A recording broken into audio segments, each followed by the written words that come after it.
Okay, we are live. Welcome to Dynasty Saturday Night 5, Dynasty Fantasy Football podcast for the Going for Two live network. Please make sure you subscribe, rate, review, follow, all that jazz for the Going for Two live audio feed. If you're watching here on the YouTubes and elsewhere, do the other things that feed the algorithm monster, the likes, the comments, the subscribing, the bells, the notifications, and all that jazz. Tonight we're going to be talking about, let's also help the algorithm because the AI scrubs the audio. So rookie sleeper, NFL draft, rookie sleeper.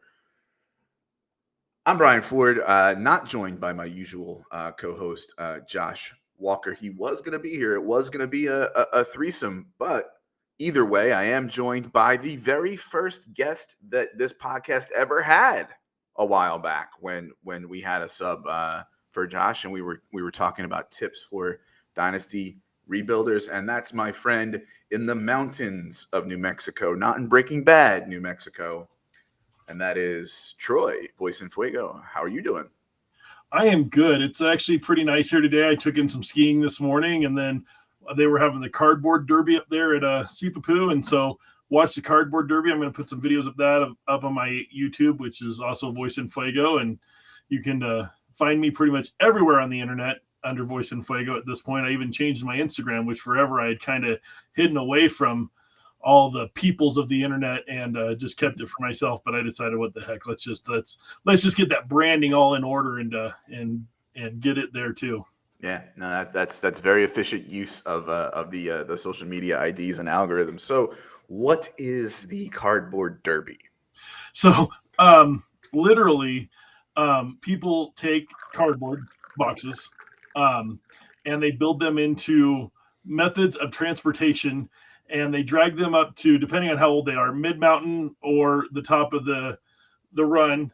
And some of these people, and I will have to link you some of the videos, Brian. Some of these people put real time and effort into it. Like, they had tanks that they would crawl in the back or the side of, and then they would shoot down this mountain, and like parts of they'd hit the walls were built up. It was set up like a short bobsled type track, and so the walls would build up, and they would hit the walls, and they would roll. So you had to have a helmet to do this, but these people would roll inside of these cardboard boxes. Some were literally just a cardboard sheet, and then and they had somehow attached something to hold on to, and off they went. It actually is really, really neat. I've got a bunch of videos from it that I'm going to get posted, but I'll make sure I link you a few of them. Now, are there strict rules where people can cheat, like the Pinewood Derby when I was a Cub Scout, or is this more of a free for all? I was pretty good at the Pinewood Derby. I miss those days.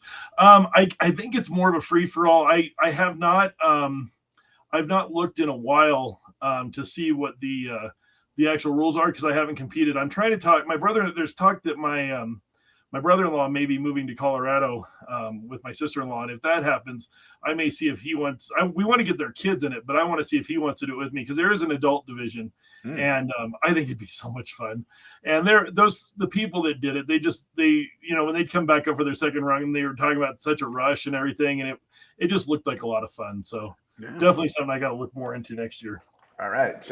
So keep an eye out for those videos, folks, of the cardboard derby. So as you might know, if you're a regular viewer and listener, and if you're not, then you don't know, we use lists of 5 just as a way to kind of the vehicle to talk about the Dynasty fantasy football topic that we want to talk about. And tonight we're gonna take a break from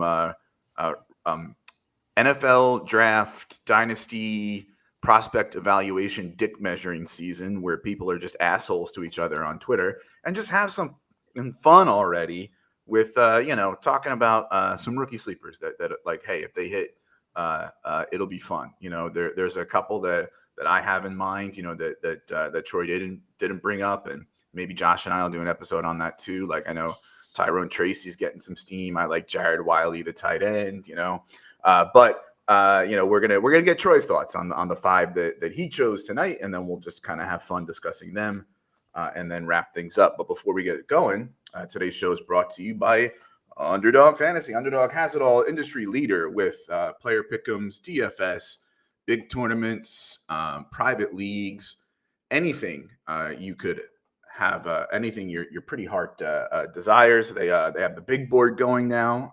They have rookies and sophomores going now.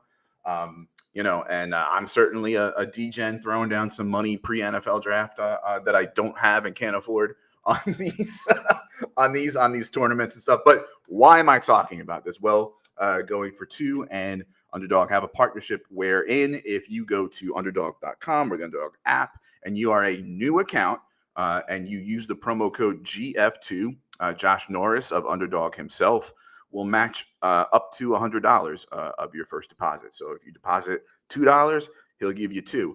If you deposit 101 or more, all you get is $100. You know how it works. If you're watching here on the YouTubes or elsewhere, we have a nice shiny QR code for you to scan. If you're just listening or can't scan the QR code, again, go to underdog.com or the Underdog app. Use promo code GF2. Plunk down some money, start playing, and maybe even start winning.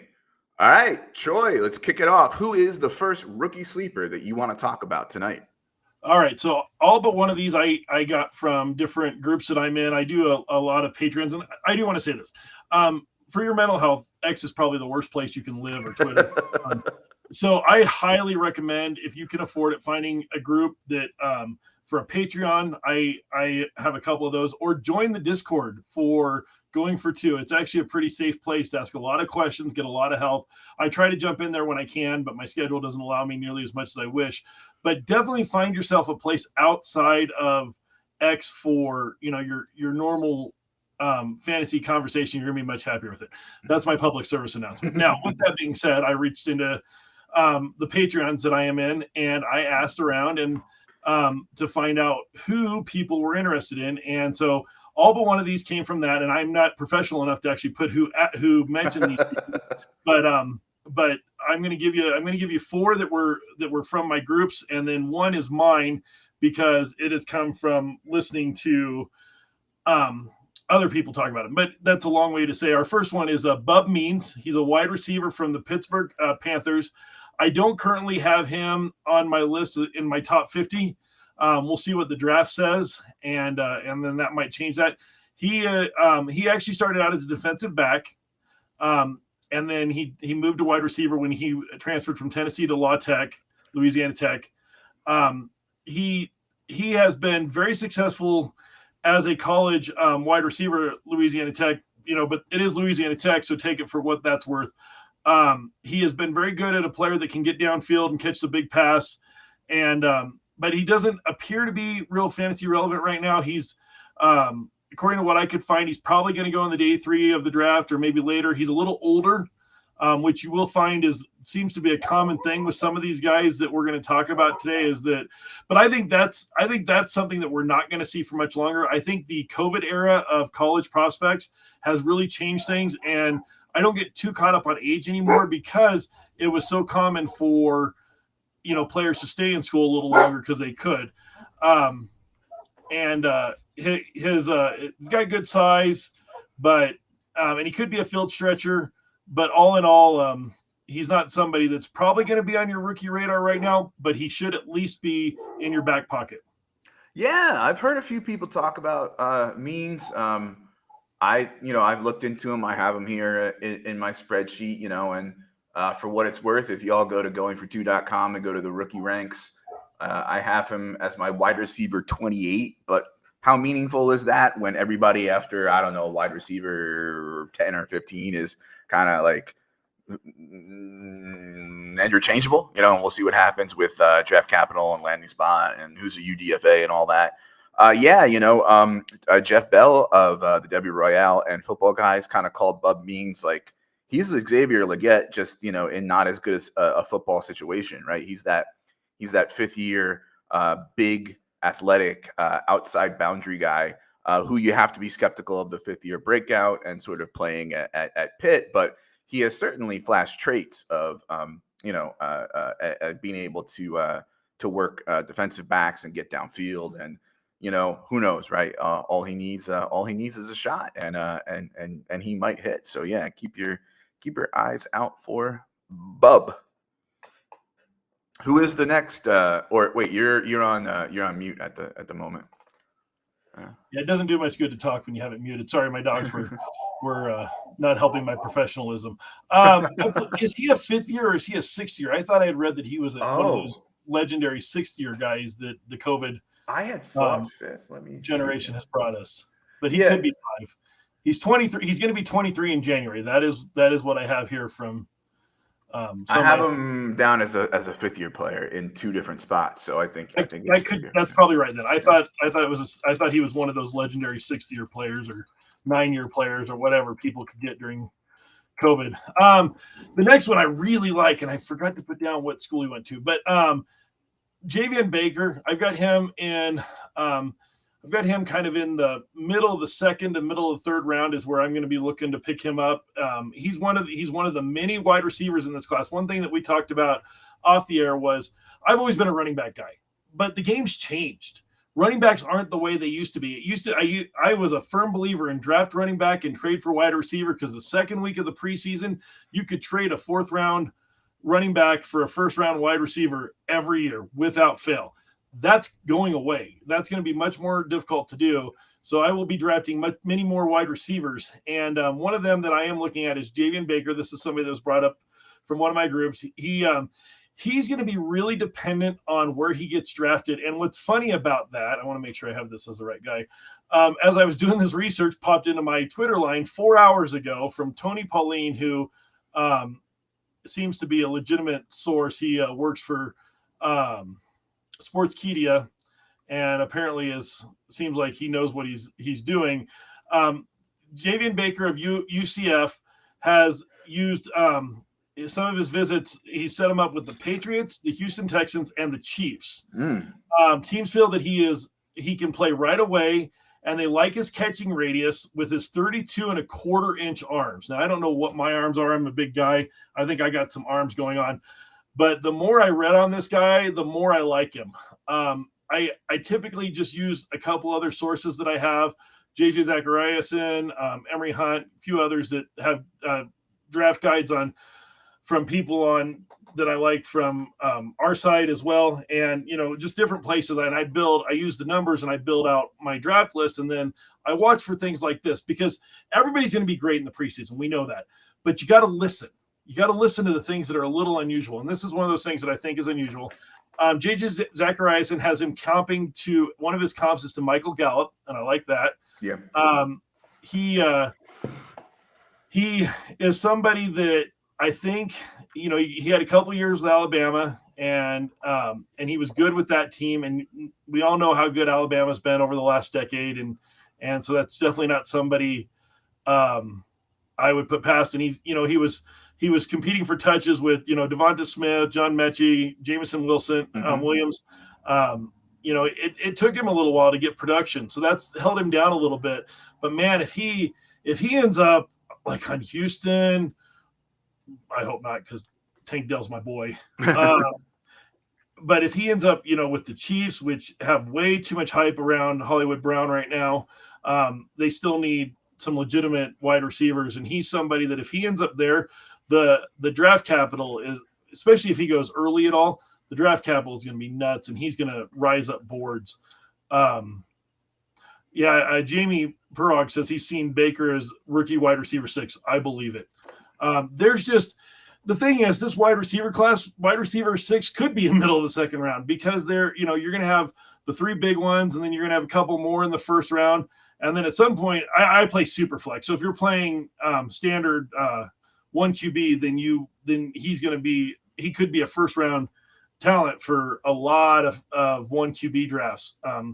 But I mostly play super flex, and there's a couple there. There's obviously some quarterbacks in the draft. One that we're going to talk about here that might creep up on my board just because I'm somebody that takes QBs over everybody else. But he is somebody I really like. Like I said, middle of the second round right now for me. Like 25 overall. That's quarterbacks, wide receivers, running backs, tight ends.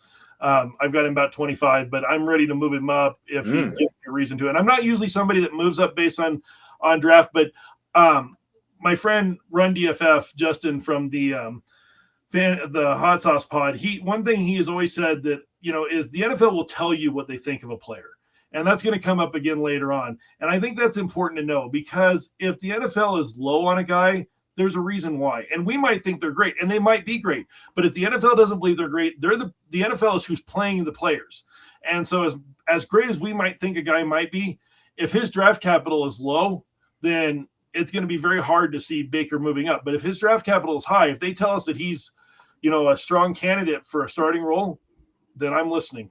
Yeah, I'm on both sides of that argument as far as like let the NFL tell you. I think for me it's more applicable when a guy falls because 32 teams ostensibly have to let the guy fall. If the guy is overdrafted and taken early, only one team has to be convinced enough to do that. But some people are convinced enough to have Javon Baker ranked very highly. As Jamie pointed out, there's a wide receiver 6 in someone's rankings. I think that was I know Debro from Fantasy Pros loves him and I think has him as high as 6. He's getting a lot of steam. People like him as a sleeper. If you want to hear, what some of the concerns are around Javon Baker, if you've never heard of him before, he is a 4-year player with the late breakout in the 4th year. He did transfer out of Alabama. That's fine, but he transferred down to UCF, which is much worse competition. And then tested athletically, not so great as much as we would have wanted at the combine. He kind of got dinged for me there. He's ran in the 4.5s, overall RAS above 7, below 8. For me, he's wide receiver 17, but he's in a tier of 12 to 19. And as you said, since there's so many wide receivers who have some path to success as a wide receiver 2 or 3 on an NFL team this year, there's no reason that after the draft is all said and done that Baker as my wide receiver 17 is all of a sudden up there in the tier that I have from 6 to 11 or something like that, because of where he ended up and then some other guys fell. I see him as a good rotational, not saying rotational, but certainly a wide receiver 2 in an NFL team at most. That's kind of his ceiling.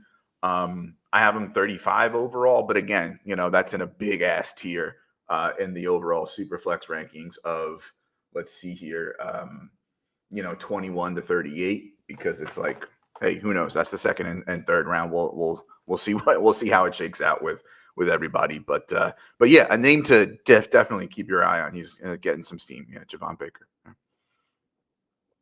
And the third one, staying at wide receiver, I bet everybody's just shocked. You could really, it's not going to be surprising. If you have a 5-round rookie draft in Dynasty, it's not out of the realm of possibility that all 5 players you draft are wide receivers, because there are so many options. If this is the year that if you feel like you're comfortable enough to trade a veteran wide receiver because he's somebody that you see tailing off or whatever, this is the year to do it, because you can find a replacement this year on your taxi squad. And so as we continue on here, Jalen McMillan, he is actually an interesting one that I found after, like I said, this one came from my groups as well. He unfortunately has been behind or playing alongside Roma Dunze, a name that we all know, a name that's probably going to be everybody's third wide receiver. He's probably not going to get in that first-second mix, but he is probably in a tier of his own at 3, and he's probably going to be in a lot of QB1 drafts. He will probably be the 3rd overall pick, maybe 4 if you have a tight end premium. In Superflex drafts, he's probably going to be going as high as 6, and I would think no lower than 9, unless the NFL tells us something else, or he breaks his leg in the preseason and you have your draft after that or something. But other than that, I think, Roma Dunze is going to be a big name, as well as Jalen Polk, which is not a guy I've spent a lot of time on, but he's above him in J.J. Zachariason's ratings. But McMillan, who we're talking about, Jalen McMillan from Washington, he comps, according to J.J. Zachariason, to Kenny Stills and somebody you may have heard of. I like to call him the Sun God, Amon-Ra St. Brown. So if he's anything like St. Brown, I'm in. Sign me up. I take him. I had him I was looking through my ratings again. Another guy that's in that tier. And I tell people, don't ever go off of pure rating. You need to set your ratings up in tiers. Do enough research that you have, okay, I could take one of these 5 or these 3 or 10 or whatever number of guys it is. I've got this group of guys that I don't care who I get out of there. They're all kind of the same to me. So So McMillan's kind of in that bunch for me of that mid-second, upper third draft area right now. Again, waiting for what the NFL tells me about his draft capital. Does he fall into a place that I like? But he's got a lot of talent. So if he's there in the middle of the second round, I'm probably jumping on him. He's honestly got a lot of stats and a lot of numbers that are close to Odunze. Not quite as good, but he's right there. He's step for step with Polk. Obviously, he had a lot of competition at Washington, which is something you want to see because there's going to be competition in the NFL. That's one thing that people forget is, well, I'm gonna value that player more because he had to deal with a lot of guys in college. Well, guess what? He's going to deal with a lot of guys in the NFL too. They've already gotten here. They already know the system. They already know what's going on. He's going to have to compete. But I like it when they compete because it shows they can do that.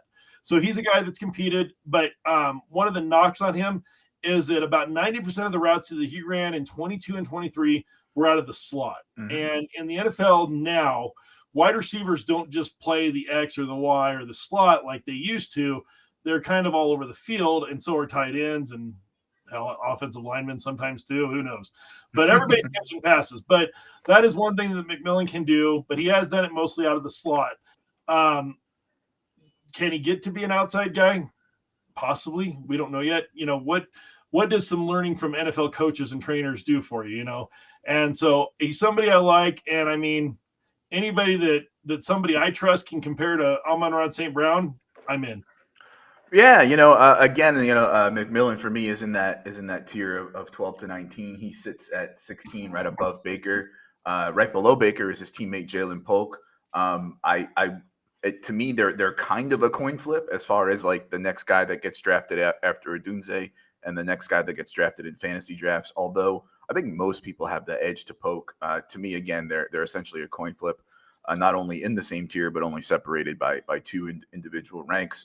There are knocks on him. The slot only stuff is, NFL receivers can very much succeed in the slot only these days, but it does narrow your path. And I don't know that he has the type of strength that you want to see for that size to play on the outside. Pretty good athletic testing. I think it was a 9.39. So that pops, but nothing really popped on tape as like, oh, wow. So again, I think he's more of like a wide receiver 2-3 type, but in the right situation, on the right team, that wide receiver 2-3 role could still be very productive for fantasy football relative to guys who might have a bigger role on worse offenses. So, definitely a guy to keep your eye on. Really, both of those, the Jalen's on Washington.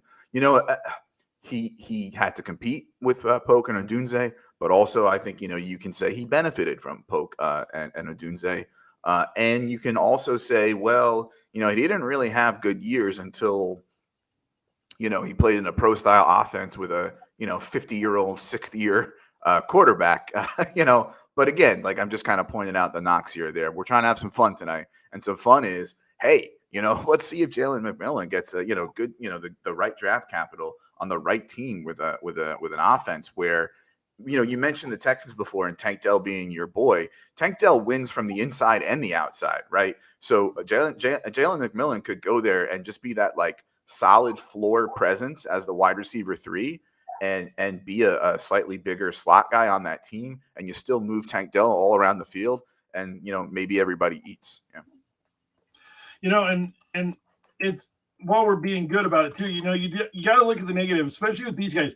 That's the problem. I used to do a podcast on late round picks because I was killing it on third and fourth round picks for about 3 years. And then I've been kind of in a slump lately because they don't turn out in general. I mean, the win rate is like 25 or 30%, if that.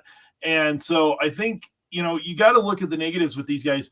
But I think this year's draft class, there is going to be, I think, a lot of sleepers that you really do have to look at the positives and negatives on, and you really have to know what you're looking at because, I mean, I think some of these guys are going to be huge, especially in an era when the wide receiver is such a big deal, and there's so many good wide receivers out there, and, who's going to hit this year. And, you got to watch for the right kind of news with some of these guys. So Tank Dell was somebody I was in on. Again, I mentioned Justin, and he always gave me crap for Tank Dell because I was in on Tank Dell early and often, and I have him about everywhere I could get him. There's a couple places I still wish I had him that I don't. And one of the things was CJ Stroud kept saying how he wanted Tank Dell and how we had this relationship between CJ Stroud and Tank Dell. And to me, that was very interesting because we knew he was going to be Houston's quarterback. So if he's the guy throwing the ball to somebody catching the ball and he wants Tank Dell, then there's something to be said for that. So everybody's going to be great in the preseason. Everybody's at their best weight. They've never looked better. They haven't been this good since 2019. We hear it all the time. Ezekiel Elliott every year is going to be the greatest running back ever, and he's on his downside, but he's still pretty decent. But that whole thing with Stroud and Dell, it just really perked my ears, and I kept telling people, CJ Stroud likes Tank Dell. There's something there. We've got to listen to what they're telling us because, yes, well, everybody's great, and you do listen to the negatives because the negatives, if somebody is negative on somebody, that's a big, big deal.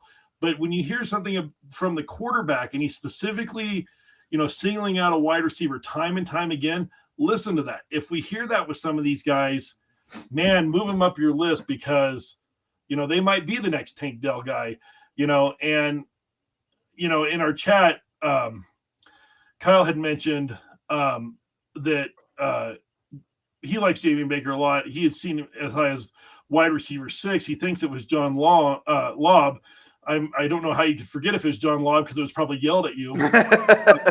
But John really does, as much as I make a joke, John Lobb does a really good job with we love him, players, and he's very, very smart, very good. And so major props to John. If that's where he's seeing Baker, that definitely makes him more of an interest to me too, because that's somebody I trust. And that's the other thing is if it's me or if it's somebody else from a different group, or like for me, like I said before, JJ Zachariason, Emory Hunt. Emory Hunt play. If you don't know who he is, he's on with oh no, I just had a brain fart. He's on a podcast I listen to, and he played football in college, didn't make it to the pros, but he's very, very good at what he does. And I'm going to bring Emory Hunt up in one of my later ones here because he's really high on the guy, but he's somebody that really knows what he's doing. But he kind of sticks to the guys that he's on. He never changes. He's on the guys and he stays on the guys regardless of, anything that happens, because if they were good, then they're good now because we haven't played any football. A lot of people change their opinions of players through the offseason, be it the combine or whatever. Numbers don't lie, as my friend Shane says. Numbers don't lie, or stats don't lie. And, you just got to look at the stats. They're not going to change in the offseason. They're not, nothing is changing. So that's another thing to keep in mind is if you see somebody that's changing a lot, you got to question that because why are they changing? Because there shouldn't be that much change right now because we're not playing football. So unless there's something to do with the draft, there's no reason to be, making big moves on a player right now. Yeah, you're talking to somebody who actually changes his rankings a lot, but those are like small tweaks. And, generally the buckets that the guys are in are the same. And I'm just moving them within the buckets because for me, it's a process of refining things and saying like, generally here are my priors, but if I get new information, I'm willing to, sure. I'm willing to adapt on it. Where I messed up was with Tank Dell. I knew he was an elite separator. I knew he left a senior bowl early, so that means like the NFL told him you got day 2 capital, you're good. He went to the 3rd round, right? I underestimated Bobby Slowick. I underestimated the CJ Stroud factor of requesting him. And I will admit, I knocked him for his size. I looked at the size and I said the hit rate on like 165-pound guys, and he's a 4th-year player coming from a group of 5 school, like, is this really who we want to? And so, yeah, I had him when we were talking about rookie sleepers last year, me and Josh. He was my wide receiver dynasty overall 94 going like at some point in the offseason last year. And you can see what happened there. Troy's got a lot of fans around the internet, by the way, which I find out every time that we talk and that we have a show together. Uncle, enjoy your piff later. I will as well. Who's the next guy that you want to talk about? So I do want to say one more thing. So if you're talking about just changing within a tier, like I talked about, that's fine because you should move your guys around within your tier. You've got to be happy. You got to be happy with where you're at within your tier. But again, you could get to your draft And you could have any of these 5 guys, and you may not take the top one because it may not fit with your team build, which you should draft talent, not build. But if you got 5 guys you're choosing from, and they're all the same talent, then yeah, you can use build as a tiebreaker. And so, maybe moving around there doesn't make as much of a difference. So that's not really what I'm talking about. I'm talking about, you'll see some of these talking heads move a quarterback from QB. I'm making this up, but I've seen them move like a QB from QB6 to QB1, and you're like, well, what changed, So anyways, moving on to the next one. Now we actually get to talk about my favorite position for fantasy football that I don't draft anymore, running back. My favorite position is football. I'm sorry. Go ahead. Yes. And this actually came from my friend Kyle Senra, who as well. And Kyle has this guy as his RB1. All right, folks. So Kyle loves this guy. But Kyle is also one of the smartest people I know in this field. So except when it comes to running, but no, I'm just kidding. Yeah, well, when it comes, Kyle's opinions are one that I do trust. He's one of the lesser known guys. He's not, again, somebody like JJ Zacharias and that has this huge following or whatever. But Kyle knows what he's talking about. Mm-hmm. So, anyways, Kyle Senra sent me Blake Watson, running back out of Memphis. We were just, I think the Tank Dell is a nice move right to this because he's kind of a smaller guy. He's 5'9", 195 pounds. He's dynamic and versatile. I found it interesting that he played wide receiver in high school. Mm-hmm. I think that's important in today's NFL because running backs spend so much time catching the ball instead of running the ball. He also can return kicks. I play in a 16-team league that has a decent reward for kickoff return, so that's important to me for that league. But also, if a guy can return kicks, that means he's on the team. Sometimes being on the team is the important thing.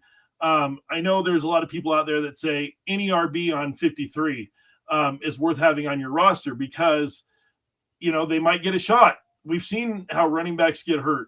And so somebody like him that can return kicks, that means that he's going to he's likely to make whatever team he gets drafted by, and he's likely to have a role. And so that's important because we might see him get a shot earlier than some other guys. He started out at small school with Old Dominion. Actually, they canceled their COVID season. He is a 6-year senior, and he's small. He doesn't have a high top-end speed. There is a lot of negatives with Blake Watson, but there isn't on this entire running back class. So if you are going to draft a running back, if you're at the point where, right now he's not in my top 30, but, if he's somebody that Kyle really likes, he's somebody I need to dig into a little farther because maybe he needs to be. But again, I may not draft a running back this year, and I'm a guy that drafts a running back 2 out of 5 rounds every year. And the other 3 are probably quarterbacks because that's how I really believe that in Superflex you have running backs and quarterbacks, but that's changing. But Kyle is ready. Blake Watson averaged 1,400 scrimmage yards per season in the NCAA. It was the highest of anyone in his class that Kyle evaluated. That says a lot. That is a player that can make a difference on a team. And the NFL is going to tell us what they think. And if he's a guy that the NFL sees with decent draft capital, he's going to be a guy that's going to move way up my rankings because he's a guy that's going to get a shot. And for a running back, you just got to get a shot. Yeah. And also with running back, it's important to remember, what Zach Reed of Dynasty Dummies and Fantasy Cares says a lot. And that's, running back is an elevator and wide receiver is an escalator. Running back is next man up, right? You just boom. Okay, you're the guy that's healthy. Here's the carries, right? Wide receiver is an escalator. You can get on the field when somebody's injured or whatever, but you're not always going to get the targets, right? You have to kind of, earn that and move through that ladder of trust, where you don't have to do that with running back. I guess I'm going to throw some cold water on Blake Watson, or at least tell people out there who have never heard him or heard of him, like what some of the knocks are. He's my running back 16 in a tier of 14 to 18. But let me say this about the 2024 running back class. I'm not going to say it's underrated. I'm going to say it's overhated. It lacks the top end guys like Bijan, Brees, Gibbs, maybe even a Kenneth Walker and Etienne level prospect, of the last few years. But whoever your RB1 is, whether it's Blake Watson or Blake Corum, as Toronto Dave said in the chat, right? Or, for me, it's Jonathan Brooks. You probably should feel about as good about him as you did about Zach Charbonnet, maybe, pre-draft last year. So it's not that bad a class, right? It does have warts. There's really, like I said, no high end talent and no person who has like a clear path to a 3-down role, even if the ceiling is low. But what I'm doing with that tier of running backs from 14 and really from 9 to 18 is like, listen, after the first 8 or so that I have, let me take some upside or PPR shots on guys like Kamani Vidal, who's one of my favorite running back sleepers in this class, or Will Shipley for PPR, or Dylan Laube for PPR, or Blake Watson for PPR or unexpected ceiling. The thing with Watson, though, is, the transfer, and he's, a fifth-year player, and, playing in Memphis, group of 5, and that sort of thing. And is it going to translate to the NFL? The agility, and the receiving might, but that might be it. Like, I think he's looking at a scat back or satellite back role, which is fine. We love PPR, but it's also a narrow path. It's a limited ways in which he can win sort of thing. And I don't like to helmet scout, as people say, but we've seen Memphis turn out running backs that we get excited about who are versatile or pass catchers, Teddy Gainwell and Antonio Gibson, and there's another 1 or 2 that I'm forgetting. But they don't really seem to pan out much for the NFL and fantasy. They have low ceilings. Now, is Watson perhaps a better prospect than those guys were? I don't know, maybe. But he's a name to watch because it, like you said, draft capital and landing spot's going to matter so much for running backs lately, especially this year. We have no idea what's going to happen, right? Like, yeah, he's a day 3 guy, right? But let's say he gets pretty decent early day 3 capital, like 4th round, right? To a team who passes to the running backs a lot, or, who lost their satellite back to free agency or something, right? Like, then you're like, okay. Yeah. Doesn't have a back. Right. Then you're like, okay, yeah, sure, why not? I'll roll the dice on him before I'm going to roll the dice on reliable old plotters from the Power 5 like Kendall Milton and Jace McClellan and Dylan Johnson, who Kyle also likes. But yeah, so that's kind of my kind of good and bad on Blake Watson. I'm not saying he's the same person, but you did kind of forget one bigger name Memphis running back. And if this could be his ceiling, I'd be okay with it. But he could be Tony Pollard. Okay, sure. Yeah, okay. I mean, he's kind of built the same way. He kind of has the same game. He's coming from the same place. But I think that's interesting. I'm going to go a little off track here because I saw something in the chat that grabbed my attention. Jamie Perog said, and I hope I say his name right. I have no idea. But anyways, he said Evan Hull with a whole bunch of question marks. And I don't know. Well, Kyle loved him last year. That's why. Yeah. Oh, okay. Well, I don't think that's a bad love either because I have Evan Hull on a lot of teams. He is my last guy. I'm a big believer in churning the last spot on your roster if you can. And Evan's the guy on mine because if JT gets hurt, he's the guy.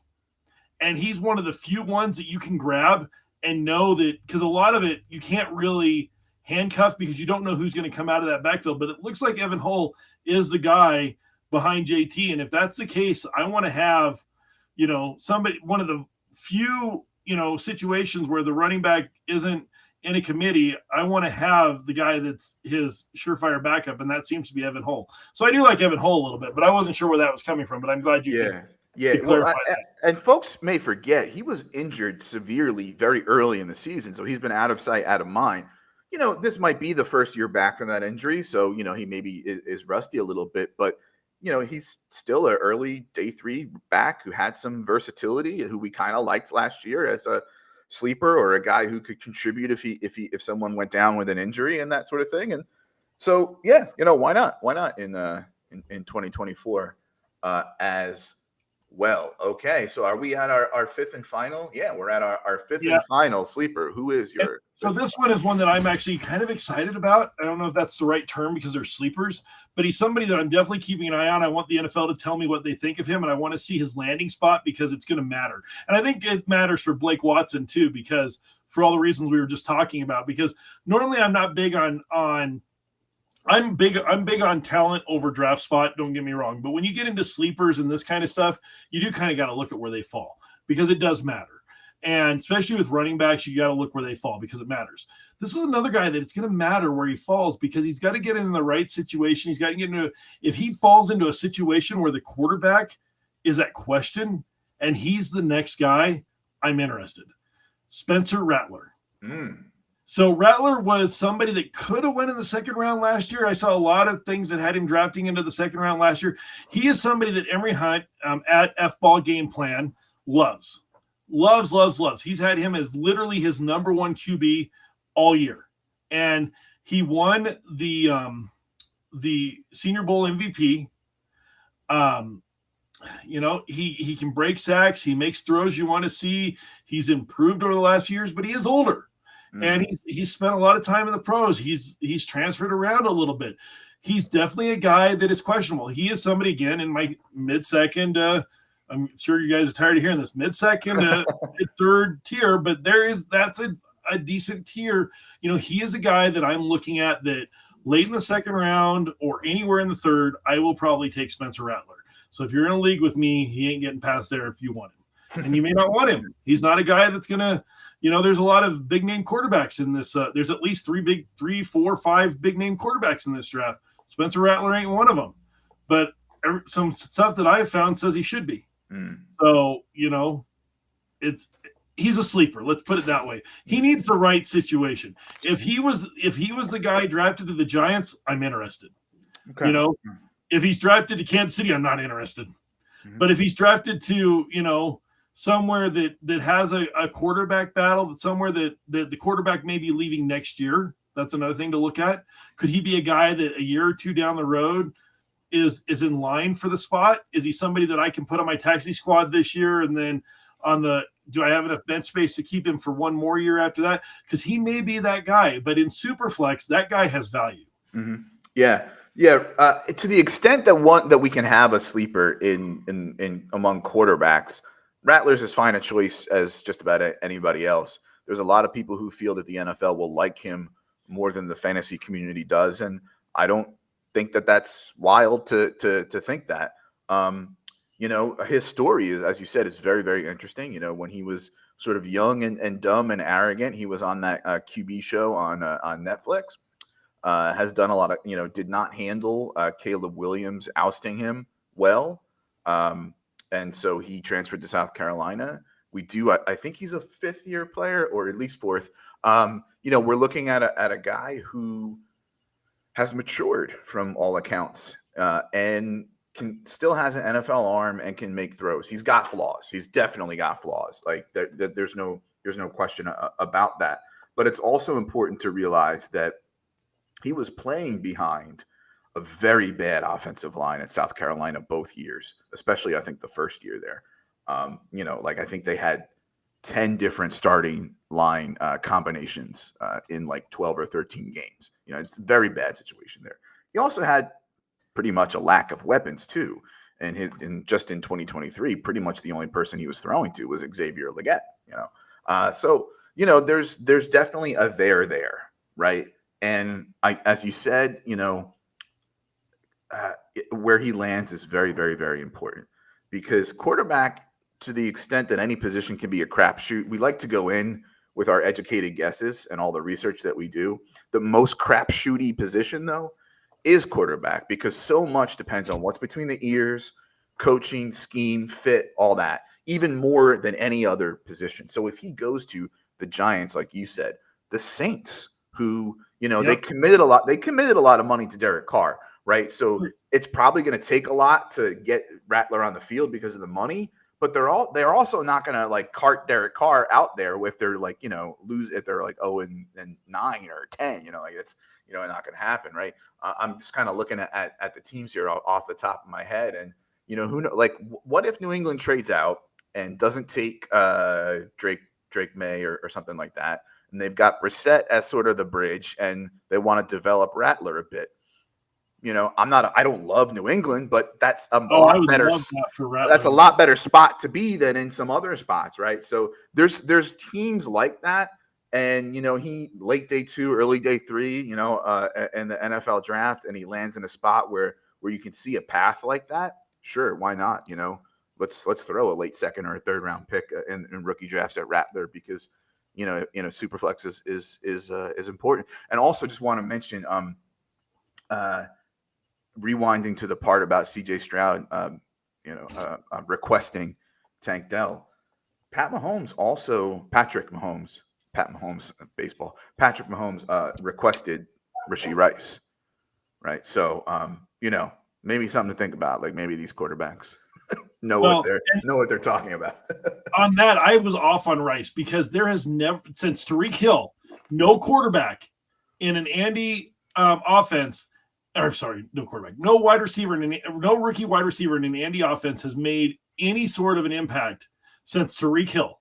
So you had no reason to believe that Rashee Rice would be any different, except that. And I had underplayed as much as I overplayed the Tank Dell news. I underplayed that news because I just figured that Andy wouldn't give him the ball because that's just not what Andy does. Yeah, I kind of middled on Rice. So I really liked him coming out. Thought he was raw, SMU as a weird offense, group of 5, very limited route tree, but certainly some upside, especially when he kind of like checked some boxes, improved some stuff at the combine. And then he lands in the Chiefs. And honestly, my first reaction was a live reaction on a podcast was that I didn't like it because I thought we were all going to Sky Moore it, and get excited about a receiver on the Chiefs and be disappointed. Because to me, at that point, he was just one of 95 wide receivers on that team who aren't Travis Kelce. Right? I didn't expect Kadarius Toney and Sky Moore to be a complete zero this year. And we also know that Andy Reid likes to have his rookie wide receivers learn all 3 wide receiver positions, which can slow their development, et cetera, et cetera. Yep. So there's all these factors where I was like, shit, in the second round, I was mixing in a fairly even amount of Rashee Rice with some Jaden Reed, but also some Jonathan Mingo. And that didn't turn out too well, right? No. So listen to Patrick Mahomes when he wants somebody. Yeah. But, Zach did say that Mahomes wanted CH, but CH got a lot of shot too. So, it wasn't like CH didn't get a shot. Rice just did something with it. On your point about Derek Carr, Kyle added that the Saints can cut him in 25, but most likely 26. I'm okay with that. Rattler goes to that's a good one. I hadn't even thought about the Saints, but the Saints is a good one. Giants is a good one. If the Patriots moved back and took him, that'd be a great one. Is he too erratic and wild for McVay to develop behind Stafford? Because a lot of people before J.J. McCarthy was getting top 5 steam liked him at 19 to the Rams, but I don't know. I think Rattler's a little too like off structure. Like there's just something about the feel that I don't like in that sort of more precision offense that McVay likes to run. But isn't McVay the QB whisperer, and that's like how his whole line is built, and that no matter what he can kind of bring those guys into line. I mean, we're talking even with Stafford, you got a season to get this guy right. And I mean, these guys get paid millions of dollars because they show up every day and they practice every day. And, Allen Iverson has kind of made practice, something that we joke about, but I mean, there is a decent amount of practice that goes in for these young guys, and they can get, into that system, the old system quarterback. Every quarterback's a system quarterback. It just depends on what system they're in. And, I don't know. I'm not going to doubt it. If he landed with the Rams, I would like that because, again, within 2 years, he's got probably a decent – but they could replace him next year. Maybe the quarterbacks next year come out and they fall into line where they can get one, and then all this is for naught. But I can only go off of the information that I have today. And if he falls in the Rams today and he's good today, then I like it. It's just like the Titans last year. Raiders might work. He's only got Minshew and AOC there. And Minshew's a 2-year project. We know that. Right. So, I mean, Cleveland certainly, as much as they have a guaranteed contract to Watson, and they want to make that work, they also don't want to lose, and they don't have much certainty going on there with Jameis Winston or, whoever else. So there's teams where if he lands there as the second string or something like that where he can develop a little bit, there's certainly a shot for sure. And at that point, the price that you're getting him for is really good.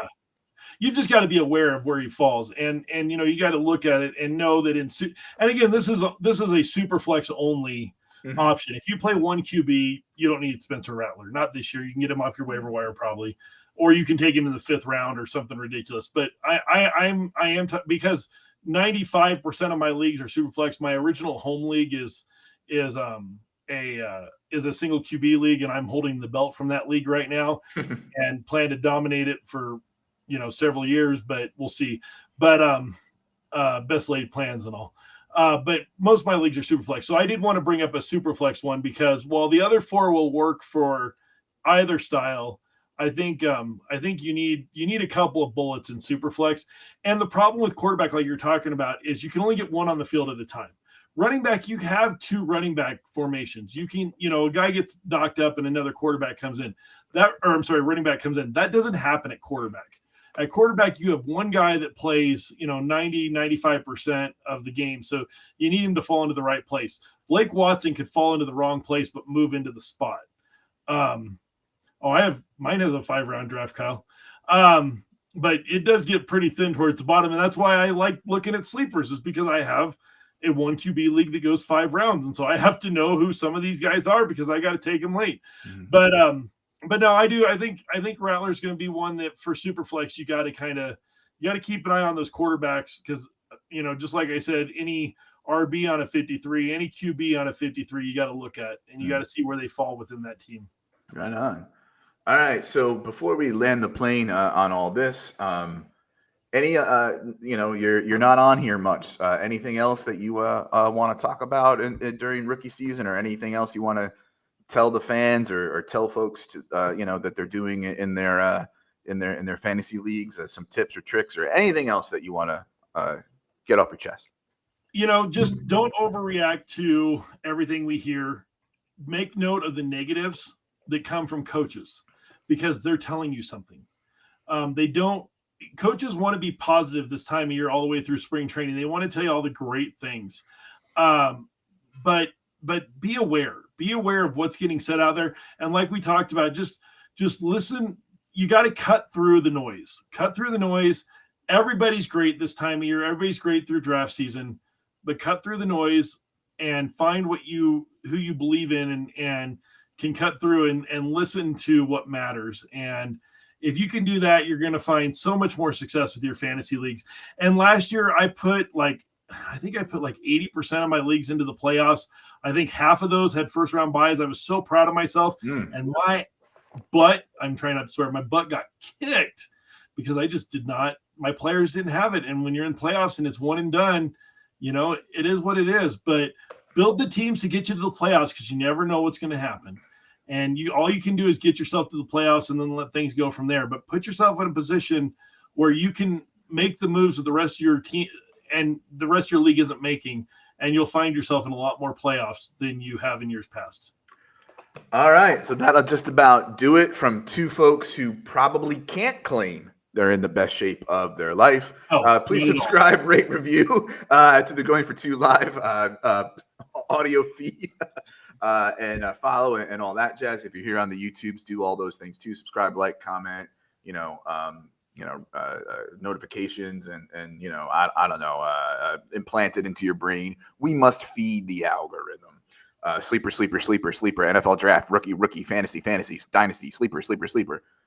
And so please make sure that you go to goingfor2.com. We've got all sorts of things for you there: dynasty, DFS, redraft, rookies. And as Troy mentioned before, we've got a great Discord, which, you flagged something that I didn't think of. For the number of people who are in there, I don't know that I've ever had a negative interaction in there. I haven't. And and that's wild these days, like wild. But, and I don't get necessarily paid by Jeff. I wrote one article in 2 years. I'm pretty proud of it. So I'm not getting anything to say this, but Jeff does a really good job with when somebody asks a question, he breaks it out and then you can go in and several people can ask. And there's great people in there. There's people in there that are in, high priced Patreons that you might not otherwise get. I've seen Shane is the worst answer questions in there. He's one of the smartest guys in the community. Kyle, myself, you. I've seen a lot of other people answering questions in there that are, people that you should be paying good money for their opinions on, and they're there free. And we do a lot with setting people up for Scott Fishbowl. So if you get into that and, then you can have a chance to do drafts in there and talk to other people about that. I mean, it's just, I can't say enough good things about what Jeff has done with the Discord. And a lot of that is on Jeff. So kudos to him for all he does for Going for Two and with that Discord. All right, Troy. time for, plugs. Where can people find you and your work on all the social medias, etc.? So I'm voicing Fuego on everything. If a new site pops up, I try to grab that there. The biggest thing is if you own a website or you just need t-shirts or any sort of designs like that, my wife and I are trying to get off the ground with fuegomakers.com or fuegofantasy.com. I'm very proud of what we've done there. We've done a lot of work for Dynasty Trades HQ, IDP Nation. We're trying to get a little more going because it's, any new business you start, we're kind of stuck in the mud. So if we can do something for you or your website, please let us know because we would love to. We are super competitive on prices and that's a big deal for me. Hopefully someday being able to do that more and my everyday job less. All right. You can find me on Twitter at @ffjunkie_. Although I don't know, I think my days are numbered there. I think I'm just going to tweet out like when I write an article or something because I'm just done with those people. And rankings and articles on goingfor2.com. Been doing some rookie profiles because it's rookie season. Dropped a few. Jonathan Brooks, Lad McConkey, Roman Wilson. I think a couple more. And I have Jalen Wright. Marvin Harrison Jr. I have Jalen Wright coming up soon as well. Going to be finishing that up this weekend, and there's just all sorts of great stuff on the website as well. You can find me also midweek audio only Dynasty podcast called Dynasty Fever at Dynasty Fever Pod with Jesse Schneeman from the DWZ family of content. I think we've done a really good job there on settling on like if you turned it on, it's two friends who really love Dynasty having thoughtful conversations about Dynasty. And I think if that's for you, then you're going to like it. You may be intimidated by the 90-minute episode or something like that. Listen to it in chunks. Like, we have some good stuff, and I'd like to think that we have some humorous asides as well. And Going for Two of live here, of course, has a podcast pretty much every day or night of the week, and that's going to increase a lot over the offseason and, of course, into the season as well. All right, that'll do it for us. That's a wrap. Thanks for watching. Thanks for listening. And in Josh's absence, I will say go Irish and go Braves, even though I hate both.